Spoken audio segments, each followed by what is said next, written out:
எல்லோருக்கும் வணக்கங்க. இந்த பதிவில் நம்ம சுண்டைக்காயினுடைய ஹெல்த் பெனிஃபிட்ஸ் பார்க்கலாங்க.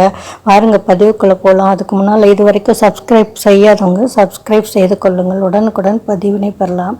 நாம் அன்றாட உணவில் சேர்க்குற சுண்டைக்காயிலேருந்து ஏராளமான மருத்துவ குணங்கள் உள்ளதுங்க. இந்த காய் கசப்பாக இருந்தால் கூட உடலுக்கு ஊட்டச்சத்தை அளித்து உடலை ஆரோக்கியமாக வைத்துக்கொள்ள உதவுங்க.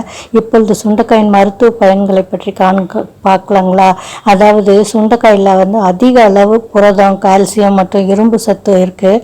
இந்த வாரம் ஒரு முறை இருமுறை அல்லது சாப்பிட்டு வந்தீங்கன்னு வச்சுக்கோங்களேன், ரத்தம் சுத்தமடையும். மேலும் உடல் சோர்வெல்லாம் நீங்கும். பெண்கள் பச்சை சுண்டைக்காய் அடிக்கடி எடுத்துக்கொள்ளணுங்க. அதனால் என்னென்னா எலும்புகள் பலம் பெறுங்க. சுண்டைக்காயில் குழம்பு வச்சு சாப்பிடுவாங்க இல்லையா?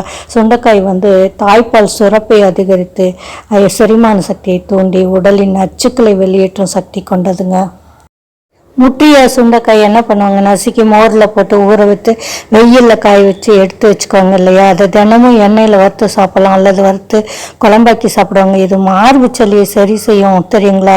சுண்டைக்காய் இரண்டாக நறுக்கி அதனோட பூண்டு, சின்ன வெங்காயம், மிளகு, சீரகம், கருவேப்பிலை, கொத்தமல்லி தழை இதை சேர்த்து நன்கு கொதிக்க வச்சுட்டு சூப் செஞ்சு அருந்து வந்தீங்கன்னா கபக்கட்டு, இருமல், மூளைச்சூடு, மூளைக்கடுப்பு, மூலத்தில் ரத்தம் வெளியேறது போன்ற பிரச்சனை எல்லாம் சரியாகும் தெரிஞ்சுக்கோங்க.